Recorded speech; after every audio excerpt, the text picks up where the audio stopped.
Thanks for joining us. I hope that we provide you with some good information.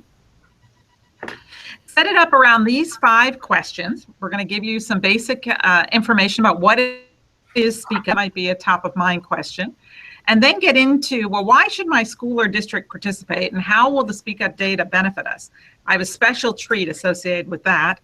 And then to get super real and tangible about this, we'll talk about what you need to know or do to get started. And then if you happen to have some more questions, we're happy to entertain them here, as well as to provide you with some additional contacts of people that can help you with questions. Julie, I don't know if your slides are advancing. They're not advancing? No, we're still on the welcome screen. Ah, well, that's not good. Okay, so let me go back.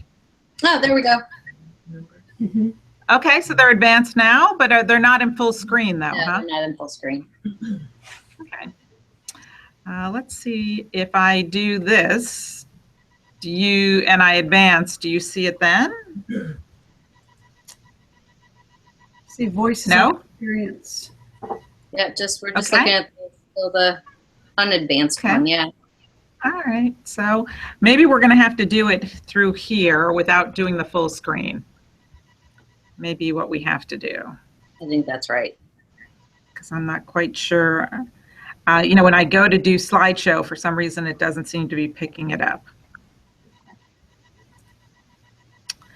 Okay, so as I said, we have a special treat here today where we have some voices of experience. Dun, dun, dun, dun. We have folks here representing different types of schools and districts, and I'll introduce them to you in a couple moments, who are going to share with you how they've used Speak Up, what their thoughts are around the success associated with Speak Up, and how that might work effectively for you. I just feel like this isn't showing very well. Is that how you're feeling as well? That well, you can see slides. So it would be nice if it's full screen, but I'm not sure why it's not doing that. Okay. All right. Well, then we won't worry about it at this point. We will continue on. So a little bit about Project Tomorrow. We are a education nonprofit organization. We are particularly interested in research around the most effective ways to transform the student's learning experience, whether that's through digital tools or STEM education programs. Our end goal with all of this is to make sure that today's students are well prepared for the future. Now, we are probably best well known for our Speak Up research project.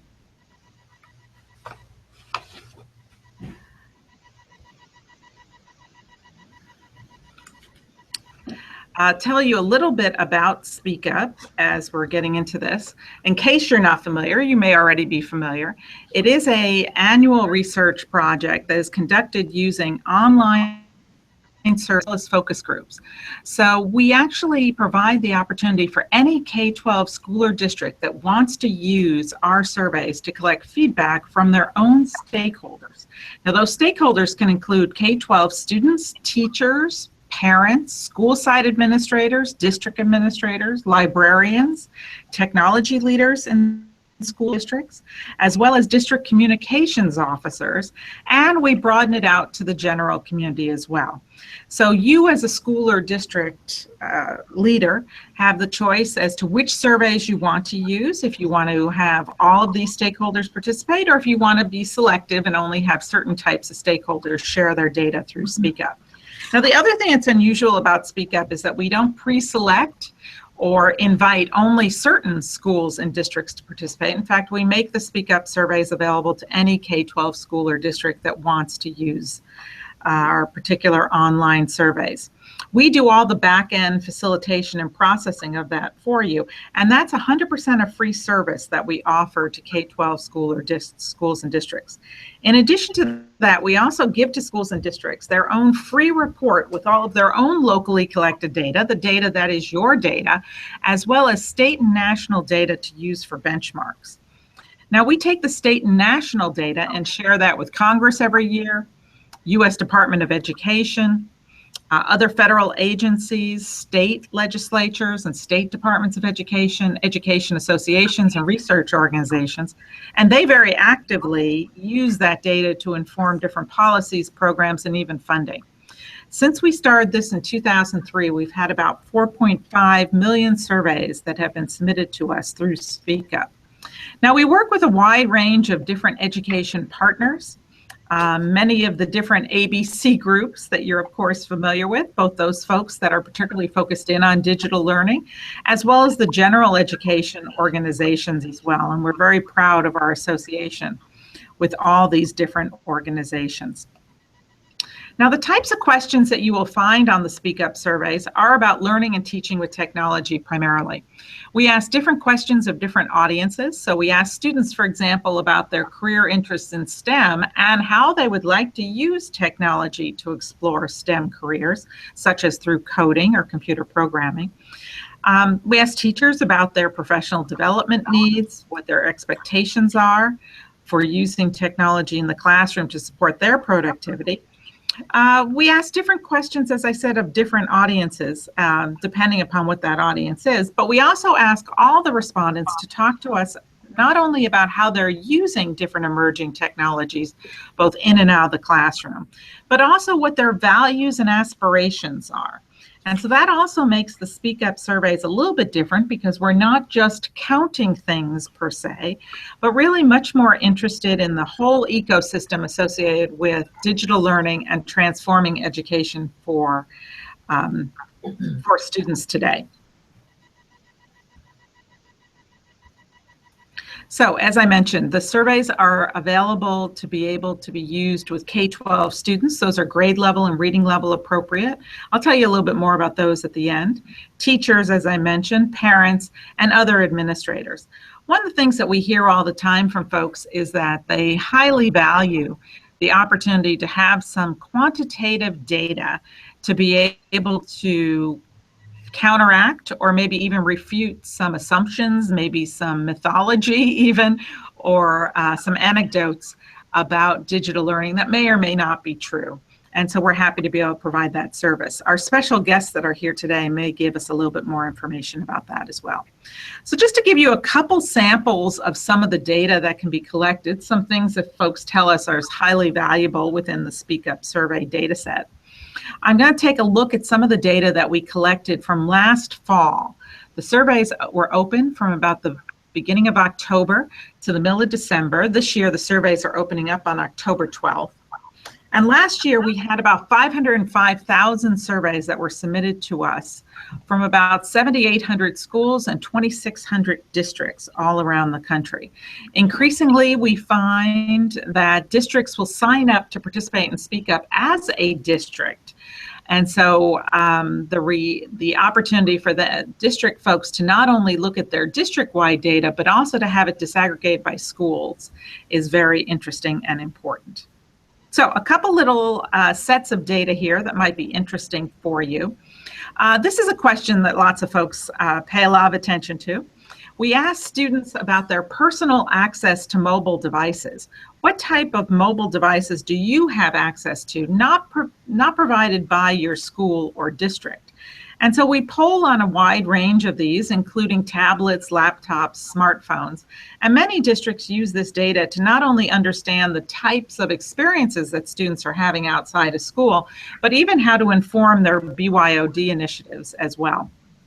In addition to that, we asked the different respondents questions, as I mentioned before, about their valuations of using technology. So we asked district administrators, principals, teachers, and parents, how important is the effective use of technology for your students' future success? And so we asked them not only to think about it as important, but to give us a ranking of that importance. And so that's a very interesting set of data as well. One of the things that I often will point out to folks, and I use this data in terms of sharing it with different audiences all the time, is that where parents, principals, and district administrators rank the effective use of technology extremely important, the green bars, we still have some work to do in terms of getting teachers to that same level of appreciation for using technology. Now, as I mentioned, we also poll parents. And that's a very interesting set of data. And I just pulled a couple samples of it here for you.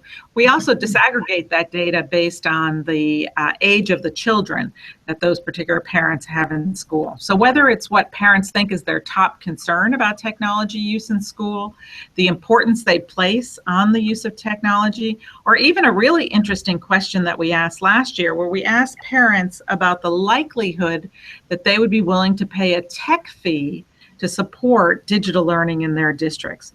So questions that can be used to inform professional development, to be able to inform your community engagement, and maybe even to think about some ways to increase the funding or support that you have for digital learning. Now, another question that is an interesting question, one that we share quite often, is about how teachers are using different types of digital content or technology. Since we've been doing this Speak Up survey since 2003, it's interesting for us to have the opportunity to go back and look at how things have changed over time. So in this particular slide, I'm showing you the growth in teacher use of digital content over 3 years. And then finally, another teacher question that lots of folks have been very interested in is that we ask teachers what they think they need to use digital content more effectively. Now here again, you're hearing directly from your stakeholders. And this is also very interesting because quite often districts will tell us that they believe that their teachers are possibly a bit more candid on the Speak Up survey than they may be in a district facilitated survey or something even in a conversation with the district staff. So it's interesting to be able to get that additional perspective as well. Now, I think one of the key things that I want to underscore here in thinking about the Speak Up data is that not only do we provide you with interesting sets of data and comparative data, but it's really about how you use that data to make it meaningful. And so quite often we will hear from schools and districts, and we're going to hear from some representatives here in just a moment. It's about really helping their stakeholders see beyond what the current environment looks like so that they can imagine what new forms or new models of learning can look like. And by, again, having the data that not only tells you what your stakeholders are doing, but what they're thinking about doing, what their aspirations are, and how much they value that is part of that whole conversation. So this year, as I mentioned, the Speak Up surveys will open up on October 12th and be open till around December 20th. So you have a big window in terms of facilitating the surveys with your stakeholders. We provide you with a link to a landing page that your stakeholders go to. They then have the opportunity to choose who they are. So if they are students, they come in through a particular portal. If they're parents, they have the opportunity to take the survey in English or Spanish. If they're teachers, librarians, principals, district administrators, technology leaders, communications officers, or community members, they have a separate portal as well. So what we're interested in here is not only being able to provide you with valuable data to inform your efforts, but then also to think about how that data can inform the national conversation. And so as I mentioned, every year we share the national results with Congress, with the U.S. Department of Education and other organizations in Washington, D.C., as well as state departments of education. So in many ways, Speak Up is has two different missions. One is to help facilitate the process for all of you so that you can have the data from your stakeholders in your hands to impact your local work, but then also to be able to help drive the conversation, particularly from a policy level. I mentioned before that we share back with you the local data results. And again, if you are participating at a district level, that data comes to you both as an aggregated district report as well as school by school reports as well. Okay, so I gave you a little bit of a background on what Speak Up is. Now let's talk about possibly why your school or district should participate, be part of the Speak Up movement, and how the Speak Up data will benefit you. So a couple quick things here that we've learned from folks. Quite often folks will tell us in schools and districts that they, of course, highly value the opportunity to get authentic feedback from their students, from their colleagues, from their stakeholders. And that opportunity to compare your local data, either within your district or maybe within your service unit or your county, your state, and then across the nation. The other thing that I want to point out to you is that we do all the work for you. We actually spend the entire year looking at research, looking at trends, looking at other reports to determine what the question should be on the Speak Up survey. If you were on earlier, you may have heard me mention to one of our guests, Christina from Anaheim Elementary School District, that I was actually in her district this morning doing a focus group with students on some of our questions for this year's Speak Up survey. So it's not like we just function in a silo creating these questions, but in fact, we do take them out to stakeholders and have different folks participate as well to give us an idea to make sure that the questions that we are asking are appropriate, that the reading levels are appropriate. That's obviously very important for students. But again, this is of no cost to you. This is something that we facilitate across the board. The other thing that I think is important to underscore for you is that we are not in the, how shall I say, the gotcha business. We believe that the data that we are helping you collect is your data. It's 100% confidential to you. We do not share your data with anyone else at all. If you tell us to share your data, we will, but otherwise we do not do that. We also don't make lists. We don't do rankings, so you won't see a list that says these are the best schools for this or these are the worst schools for this. That is not what we're all about. This really is a service to schools and districts to make sure that you are using the very best data that you possibly can to inform your own decisions. Now, some of those decisions are around justifying budgeting and purchasing decisions, a tool to engage parents. Some districts use it for fund development. I mentioned that before. We have districts that have used their Speak Up data to inform bond measures or local parcel taxes to raise funds to support education. Many districts use it for professional development. And across the board, the schools and districts that participate with us like to talk about the fact that they want to have a voice in these national and statewide conversations. And they also want to make sure that their stakeholders have a voice. And so that is all facilitated through Speak Up as well. Okay, now what I'd like to do is hear specifically from our guests. Now, as I mentioned before, we have a couple different folks that are with us. That's funny. I'm getting like a weird little echo, Amber. I don't know if that's just me or not. But anyway, we have a number of different folks with us. Christina Pluhar-Beeson is from Anaheim Elementary School District here in California. As I mentioned, I was in her district this morning visiting with some fabulous sixth graders, talking to them. Our good friend Rod Carnell is here from Frederick County Public Schools in Virginia. Rod has had the wonderful opportunity to work with us for many years, and I always love the opportunity to feature some of his students and teachers on our congressional briefing panels in Washington, D.C., so it's good to have Rod here with us. And Janet Riccio is here from SciaTech, an interesting collection of charter schools that serve a very distinct population, our at-promise population. And SciaTech, a national organization, has participated with us for many years as well. So would love to hear from some of our guests about your thoughts about Speak Up, how you have used the Speak Up data, some tips or strategies you have for folks that are new to thinking about Speak Up, and possibly to get your perspective. So what I'm going to do is stop sharing my PowerPoint, and I think that will provide an opportunity for some other folks to share their PowerPoint. Yeah, Julie, so why don't we start with Christina? I'm going to bring her up here. And I just wanted to remind folks who are tuning in that if you have any questions that we're not addressing, you are welcome to tweet. Set this up. There. There's Christina. You're welcome to tweet using the hashtag SpeakUpIntro, or you can email me any questions and we'll see what we can get answered while we're online here. My email address is ataylor@tomorrow.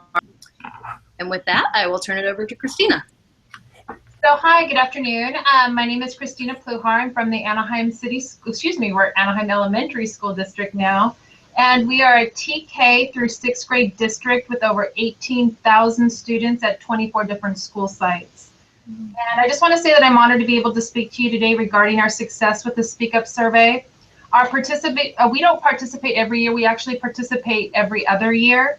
And our last participation, we were #1 in California and we were #4 in the nation. And this year our goal is to surpass our previous participation numbers with our staff, students, parents, and community. And then to achieve this goal, there are 5 important factors which I would like to share with you that contributed to our successful participation as a district. So the first piece is the #1 factor that influences the success of the survey is your ability to communicate to your district about the importance of the survey. You must have support from your district administration. To do this, it is extremely important that you create a plan which communicates your goals, how you will support those goals while administering the test, and the means through which the survey will be administered. I've recently created this slide. This will be our current plan for my district. And this is just a simple illustration of my plans for each major group of people who will be participating in the survey. And as you can see, I have our goals listed, which are agreed expectations by my district administration. I also have the support staff listed, who will be the ones responsible for the administration of the survey at each site, and how these groups will access the survey. In addition, we're including the survey links on our district website for parents, staff, and community members to easily access. We also will have several computers that are set into a kiosk mode at each school site office where parents or community members can come simply take the survey as they enter or exit the buildings. And there's going to be parent reminders through our Parent Link phone system, which will be used on a daily basis.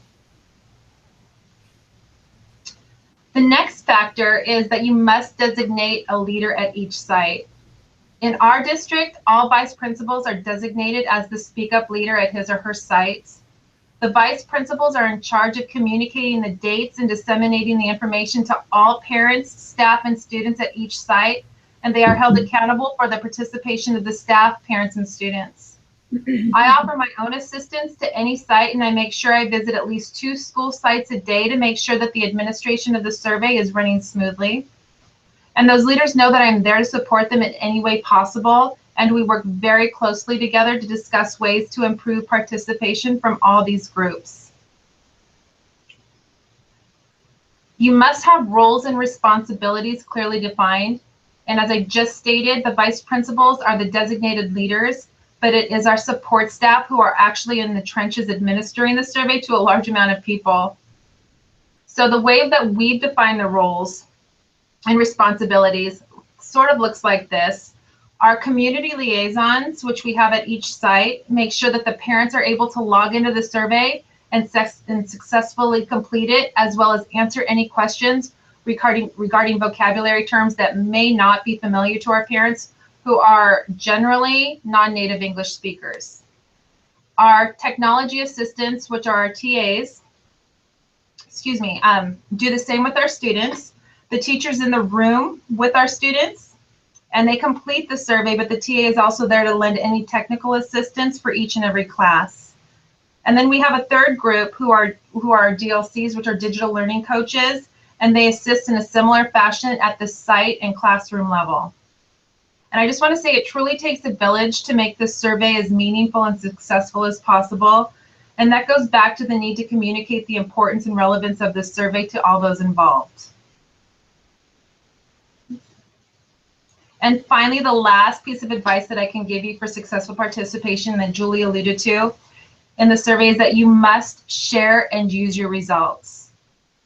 So once I receive the Speak Up results, I immediately send it out to our administration, but then I prepare the most relevant questions and data yielded from the survey and present it to the leadership team and our Board of Education. This is an example of just some of the questions that I prepared during our last Speak Up survey. Our district places high value on this data and uses it to inform site and district level decisions and the implementation and purchasing of current and emerging technologies. And this data is referenced throughout the year and is used to validate our plan of action to continue providing a 21st century learning experience for our staff, parents, and students. And then with that, I want to thank you for your time. Great. Thank you, Christina. Thank you. All right. Hello. We're going to go to Rod now. And Rod, welcome. We need to unmute you.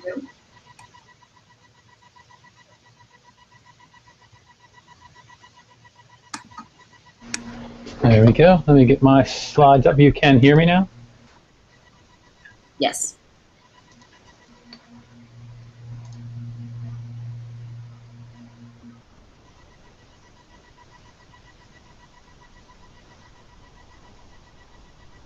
Oh, no, that's not what I wanted to do.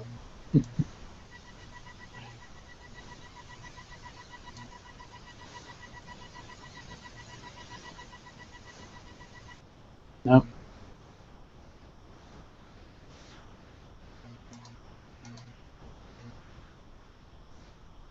Well, I'll go without the slides and just read it to you because that doesn't seem to be working for me. Must be a day to have difficulty with slides. Following up on Christina, some of the things she said about the buy-in from key decision makers, that's really important. The decision making and the leadership piece, district coordination, the site-based leadership, I really like the way that she had that broken down. I did a couple of screen captures of some of those pieces that she had put in there. That was really nice. We really looked at the Speak Up data and really planning our work and working our plan. That's kind of been a slogan for several years from a previous superintendent. And his quote was always, you know, assuring your success requires planning your work and working your plan.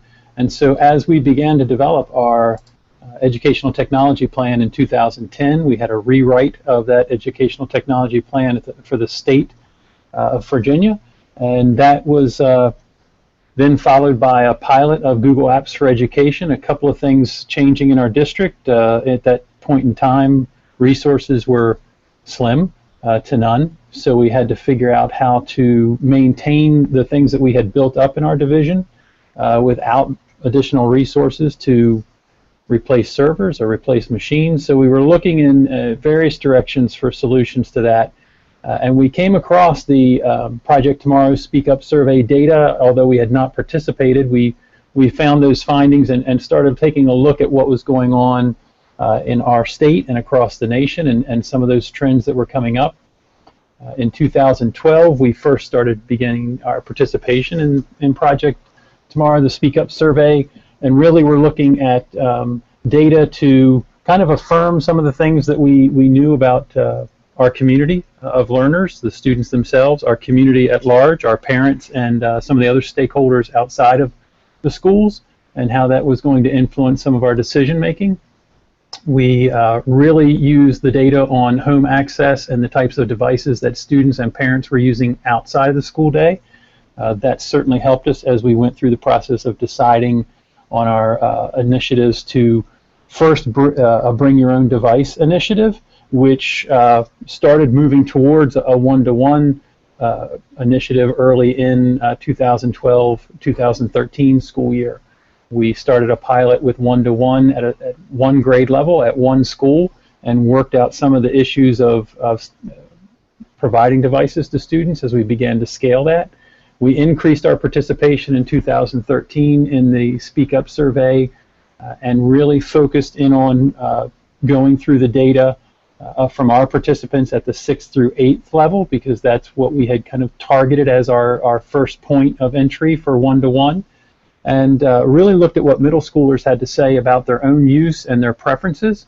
We also looked at teachers and what their comfort levels were, so it also began to steer some of the professional development as we geared up towards increased level of device use in our schools, whether that would be Bring Your Own Device or one-to-one.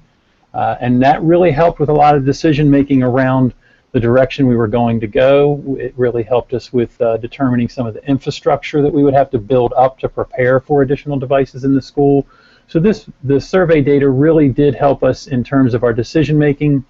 We began reflecting back on our educational technology plan and how some of the things we were hoping to achieve or had written into that plan, that they were supported in some ways by the data that we were seeing and some of the trends that were emerging, and then other things that we really needed to rethink.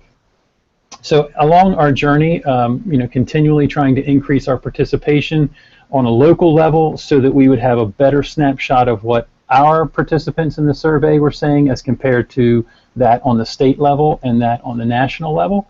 That really helped us to know that some of the decisions that we were making and some of the things we were planning were headed in the right direction. We're currently moving through increasing the one-to-one at our schools. Will be 3rd through 12th. Shortly here in a few weeks, we'll have that completed. So we've moved from a single 5th grade class to 6th grade across the district, to 3rd through 8th, and now 3rd through 12th. So along the way, we've relied on internal surveys that we've done with teachers and parents and students, and comparing that to the data that we're getting from our Speak Up survey participation, and targeting some of those things that really inform us about the thoughts that parents have about their expectations for our school division and what they hope their children will experience while in school, placing the importance on effective use of instructional technology, which matched up, as you saw earlier as Julie was presenting, matched up with administrators' expectations. We're still working with teachers, much the same as that national data showed, to bring teachers into that realm of being able to really effectively use the technology that's in our schools, which has influenced our professional development.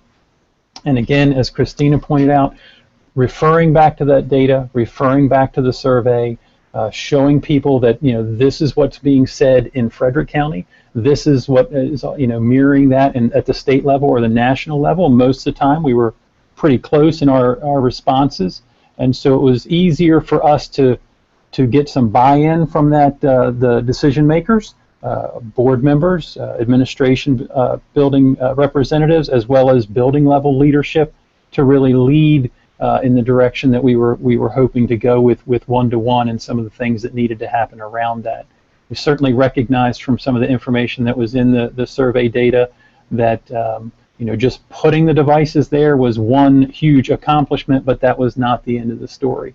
Along the way, we engaged some of our folks to participate by communicating out to them through those normal channels, the regular information that went home through school newsletters, classroom newsletters, featured the links on our web page. We also hosted some nights where parents could come in and participate if they didn't have the connectivity at home or just wanted somebody to guide them through it. We provided opportunities there. We have several members of our administrative staff that go out into the community and speak to groups, and we, this past year, put that into the presentation at the beginning of their presentation about Frederick County and who we were and where we were and what we were trying to achieve, the opportunity for community stakeholders to participate. In our schools, we put up reminders during the morning announcements and the typical ways that students are communicated to, but we also put up posters with QR codes through the buildings so that students could access that survey easily. At the middle school level, that's been a real big focus of ours from the beginning. We have an opportunity in October, that October-November window, when there's some assessments taking place. So students are in front of a computer for that assessment window, and when that assessment ended, there was a link that came up for them to click on that link and log in and get into the survey and participate at that level. So that really increased our numbers of students. We're hoping to do a very similar approach and apply that at the high school level this year during that open window for the survey to increase the numbers of our high school users. We're certainly confident that that will happen now that each of those learners has a device.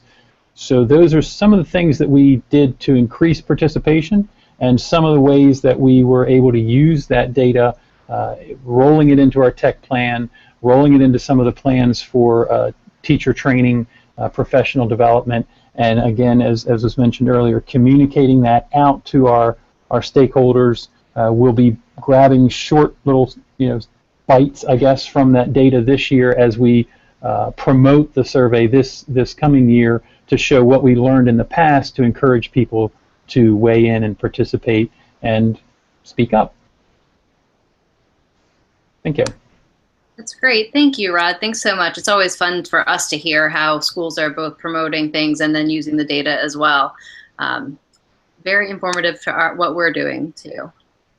So I'm going to click over here and we're going to move on to Janet. And Janet, I see you've been joined by Chris. So we're going to welcome you guys. And I think you may need to unmute yourself too. Okay, can you hear me? Yes. Okay, yes, I have Chris Mallory here. Good afternoon. And we did participate in the Speak Up survey. And we had a good number of students that did participate. 1,058 of our students completed the survey, as well as district administrators and teachers and some community members.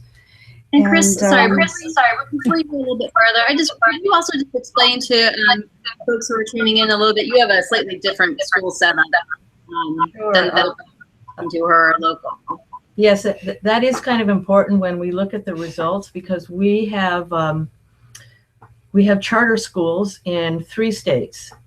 We have one location in Little Rock, Arkansas. They're all high schools, and all our students are, you would call them dropouts, although we do get some kids that transfer into us from the local school districts where we are planted in the community. We started out on all Job Corps centers, which are federal entities that help students that are 24 and under learn trade and get an education.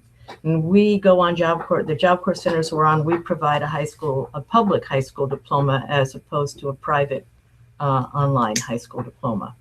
So, and a lot of our kids are older than 21. I'd say our average age is 19.9. So we offer the parent survey, but we don't ask that they spend a lot of time on that. It's very difficult to get parent input, especially if the student's 18, because then we have to have written permission to talk to the parents. So we don't really focus on the parents. Everything is focused on generally the kids, because most of them live on their own. So it's the one thing I say that's common across 99.9% of our students is they all come from levels of poverty, significant levels of poverty.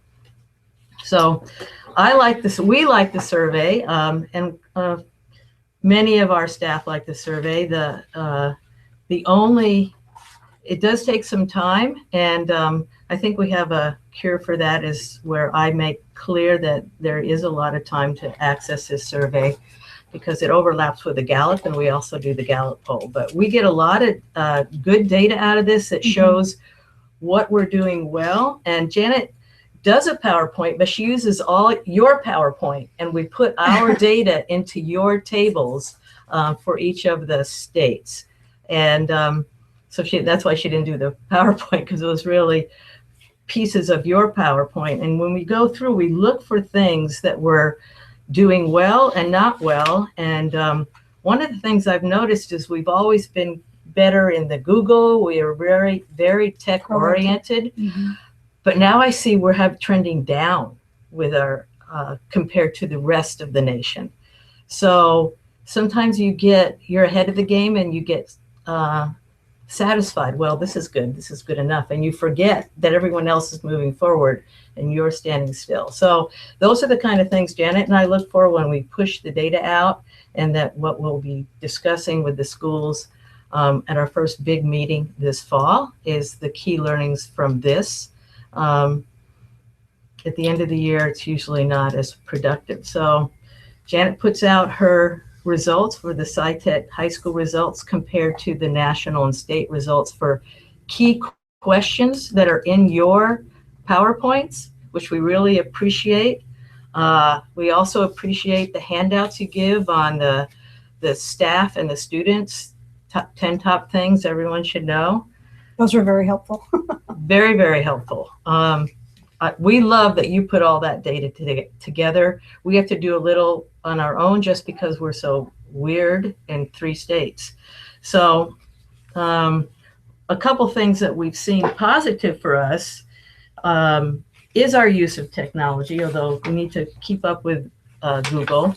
And our I noticed that, well, for me on the 10 things that you had, those digital tools for learning, the one thing that I found that we excelled in for our students was that we had 41% of our students were using videos for learning, which was more, the percentage was higher for students than it was teachers. So that was a very nice thing to see and positive for us in a good way.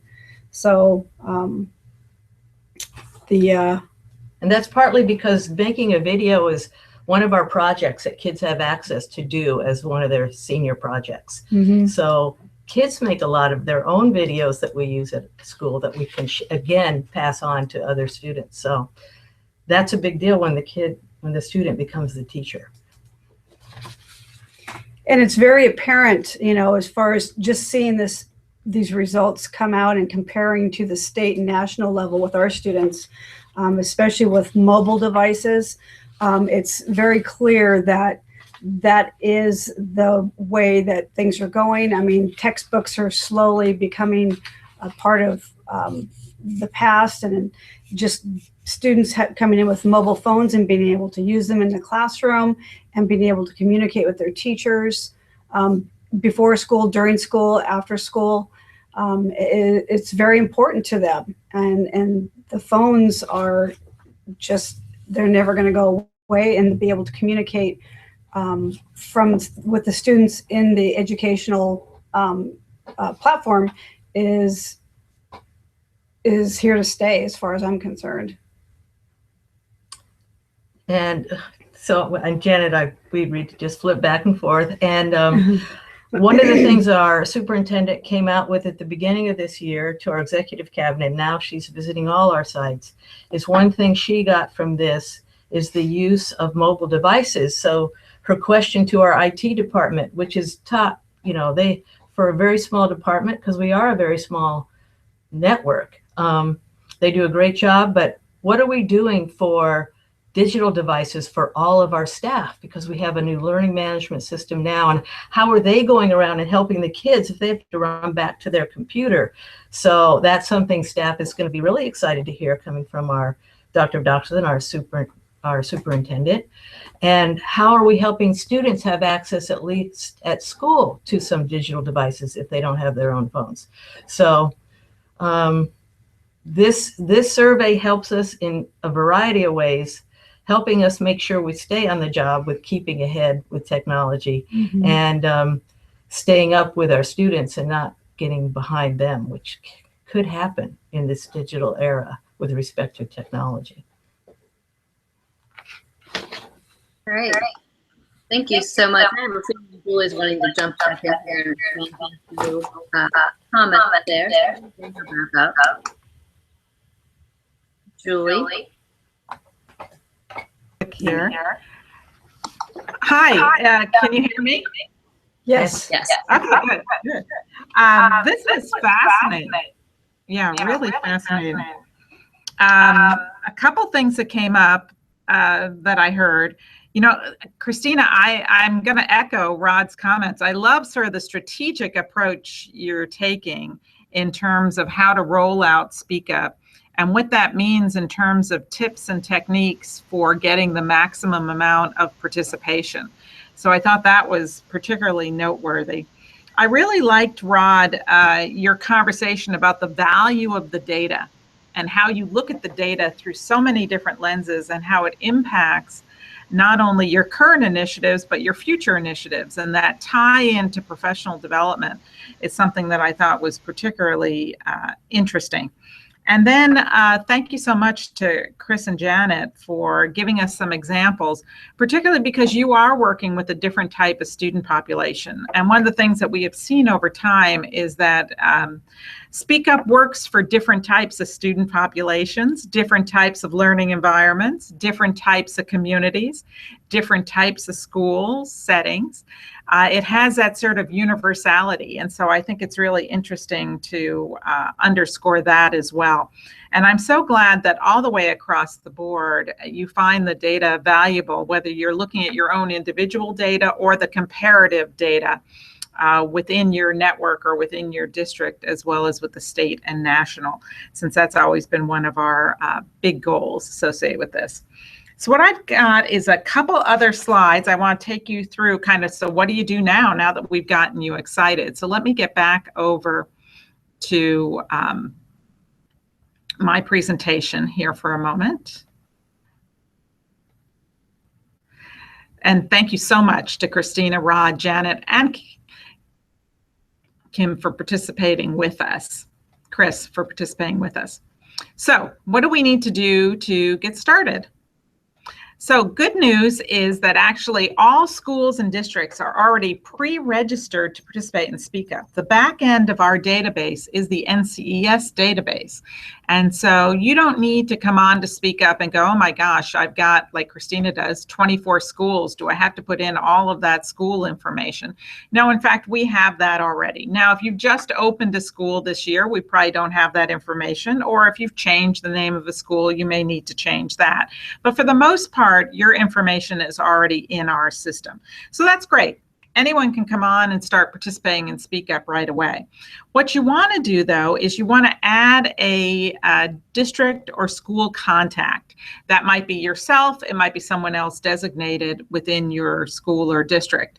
Now, the reason you want to do that is because that is going to be our conduit to getting information to you. Information about Speak Up, the dates, information about different incentives, programs that we have, or different special opportunities we have during the Speak Up window.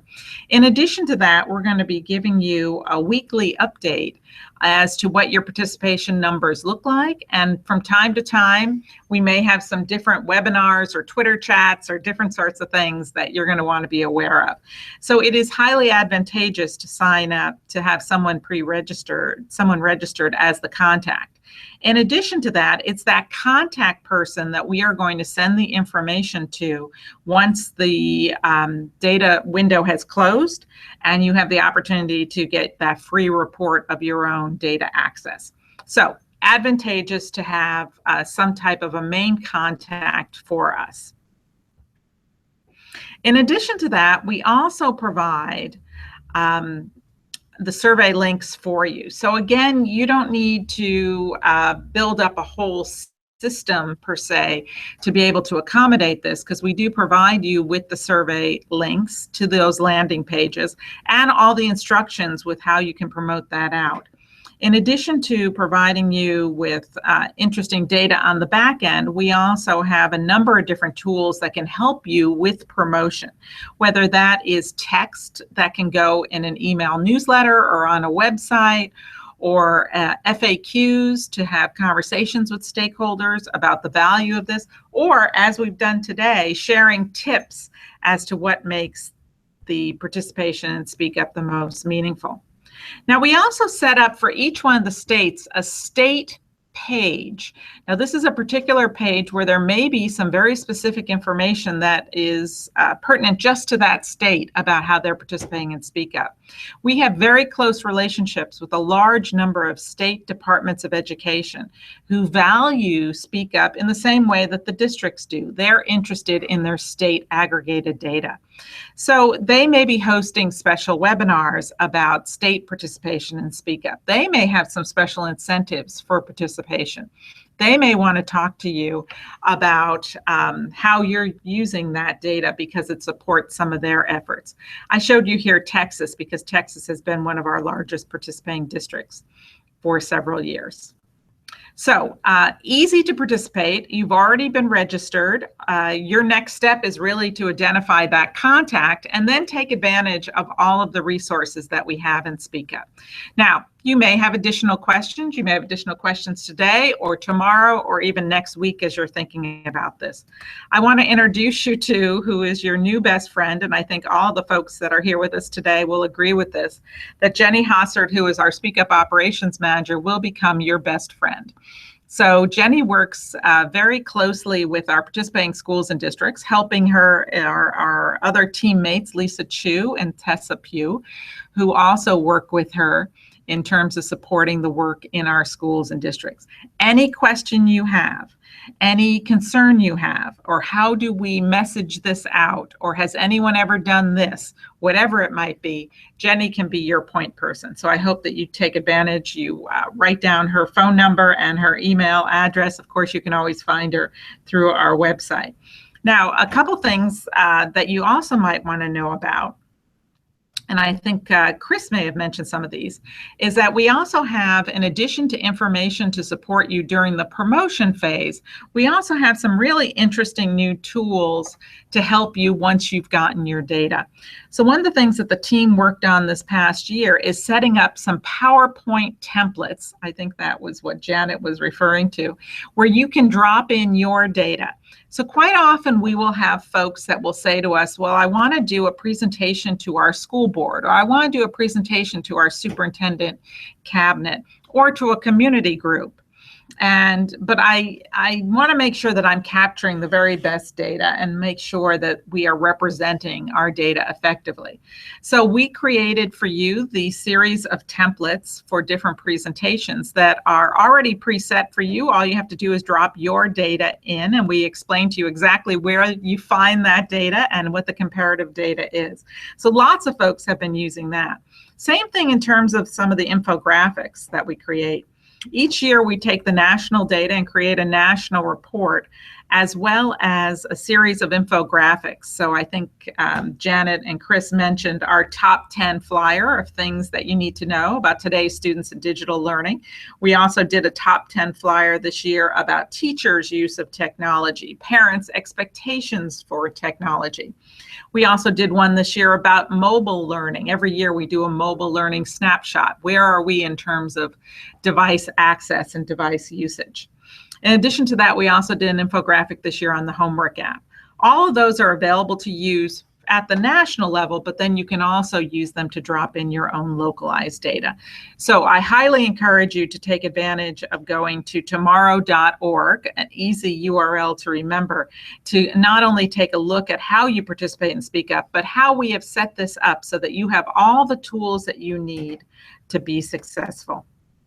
Now with that, I think we've given you a pretty nice overview, but I wanted to see if, Amber, if you had received any other questions from our audience today, or if there was any other comments or points that people wanted to make.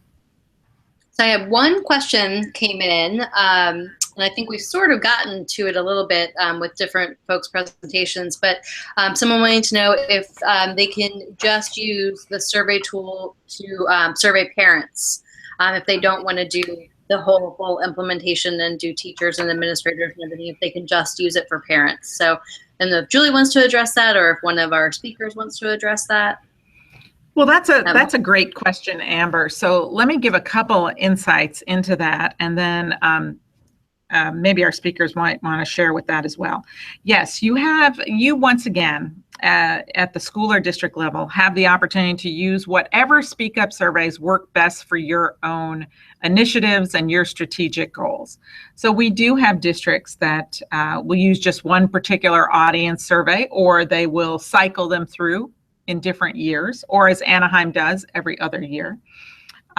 It also brings a point that I should have made earlier about the format of these surveys. And so I'm going to take a moment to share that, since I didn't do that early on. As I mentioned, we have surveys for students. The surveys for students are available at the elementary level in two formats. It's a group level survey. That's where the teacher reads the question to the class. The students raise their hand to indicate their agreement with any particular response. The teacher then inputs that. Or we have at the elementary level also an individual survey that students can fill out on their own. It is at a second grade reading level, so that works for some communities and doesn't work for others. Our surveys for parents are available in English and Spanish. I think I mentioned that. They're also available in a group format as well as an individual format. So if you have a PTA or PTO meeting, or back to school night, or fall fair, or whatever it might be, you could use that group format as well as the individual survey. We have the same for community members. That is also in a group format or an individual format and lends itself in the same way. We then again have surveys for K-12 teachers, librarians, and media specialists. school site principals as a separate survey versus district administrators, communications officers, technology leaders, round out the entire suite. So to directly answer that question, yes, you have the flexibility to decide which survey audiences you would like to poll and which surveys you would like to use. Okay. And I don't know, Chris and Janet, it looked like you may have had something you wanted to add there. So I think you need to unmute.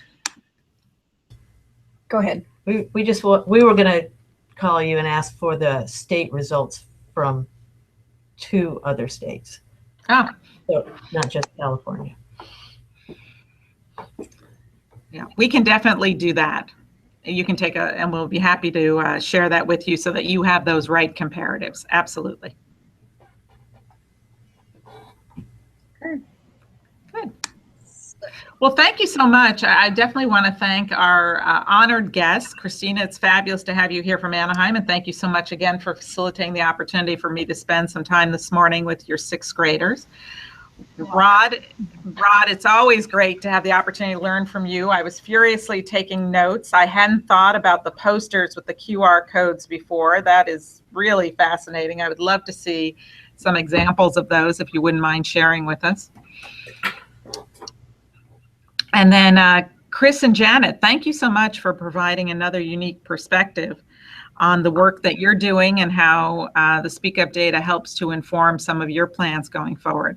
I think that we provided our audience today with a really clear perspective, not just on the mechanics associated with Speak Up, but the real life implications and applications of the data. And as I said early on, our #1 goal here at Project Tomorrow is to help facilitate this process for schools and districts so that you have the opportunity to more fully leverage your stakeholders' points of view as you move forward with transforming learning around digital tools.